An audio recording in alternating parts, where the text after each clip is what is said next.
దేవుని అతి పరిశుద్ధ నామానికి మహిమ కలుగును గాక. ఈ సందేశాలు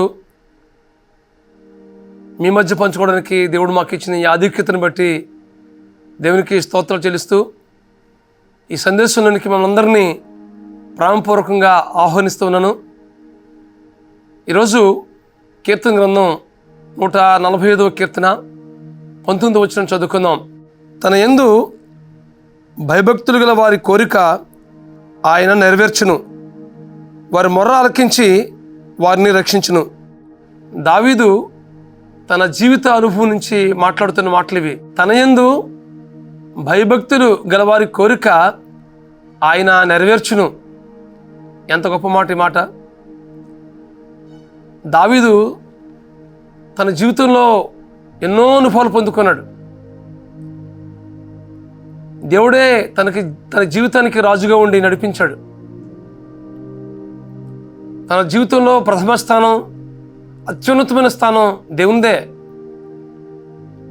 కనుకనే దావీదుని అంచెలంచెలుగా హెచ్చించి ఉన్నతమైనటువంటి అనుభవానికి నడిపించాడు.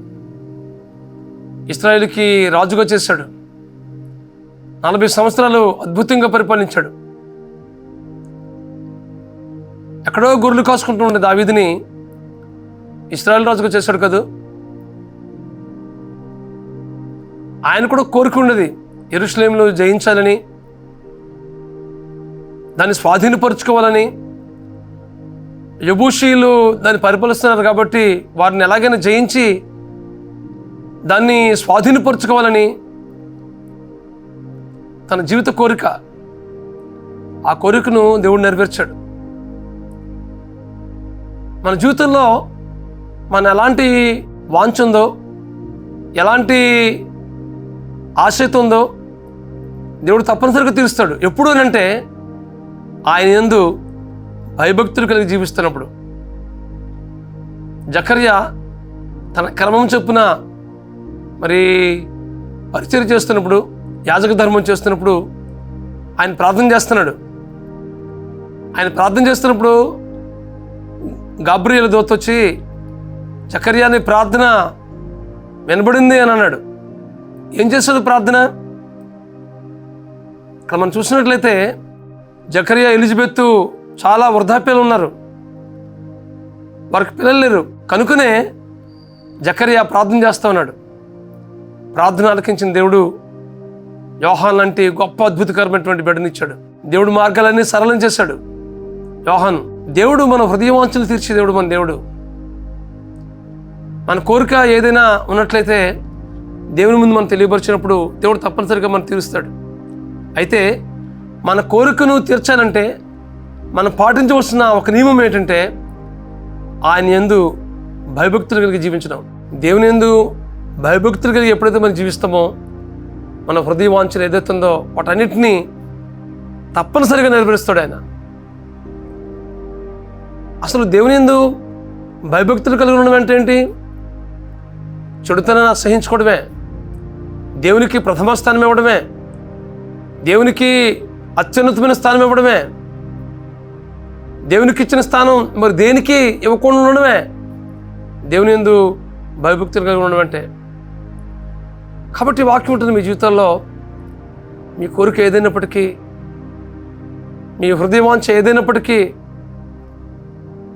అది నెరవేరాలంటే దేవుని యందు భయభక్తులు కలిగి జీవించడం అలవర్చుకోవాలి. ఒకవేళ అలాంటి అనుభవం మీకున్నట్లు దేవునికి స్తోత్రం. ఒకవేళ లేకపోతే కనుక ఇదైనా తీర్మానం చేసుకుందాం. ప్రభువా, నా హృదయవాంఛ ఇది ప్రభువా, నీ భవిష్యత్తు కోసమో, పిల్లల కోసమో, లేకుంటే ఏ సమస్య ఉందో ఆ సమస్యను పరిష్కరించడం కోసమో, ఏదైనప్పటికీ దేవుని ముందు మనం పెట్టినట్లయితే ఆ సమస్య అంతటి నుంచి విడిపించి దేవుడు నీ జీవితంలో గొప్ప కార్యం చేస్తాడు. అయితే మనం పాటించవలసిన నియమం ఏంటంటే దేవుని యందు భయభక్తులు కలిగి జీవించడం ద్వారా మన జీవితంలో గొప్ప అనుభవాలు పొందుకుంటాం.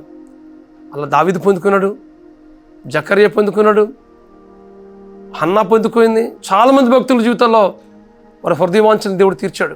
కారణం ఏంటంటే దేవునికి ఇచ్చిన స్థానం, దేవుని యందు వారు భయము భక్తి కలిగి వారి జీవిత కాలమంతా నడిచిన దాన్ని బట్టి వారి జీవితంలో గొప్ప కార్యాలు చేశాడు. ఈ వాక్యం ఉంటుంది మీ జీవితాల్లో కూడా. ఏ హృదయ వేదన ఉందో వాటి నుంచి విడిపించాలన్నా, మీ కోరిక ఏదైతే ఉందో అది నెరవేర్చబడాలన్నా దేవుని యందు భయభక్తులుగా ఉండడం నేర్చుకుందాం.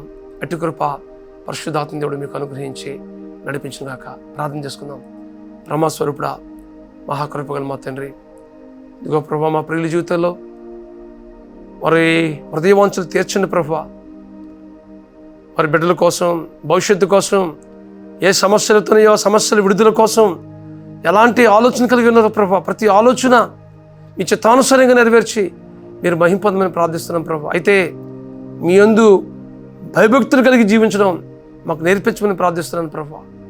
తద్వారా మా జీవితంలో గొప్ప ఆశీర్వాదాలు పొందుకొని మేము అనేక మందికి ప్రభా సాక్ష్యార్థంగా మీ నామాన్ని మహిమార్థంగా ప్రభా మేము బ్రతికేటట్లుగా కృప చూపించమని మా ప్రభువును, మీ ప్రియకుమారుడును, మా రక్షకుడునైనా యేసుక్రీస్తు నామములో ప్రార్థించి పెడుకుంటున్నాం తండ్రి.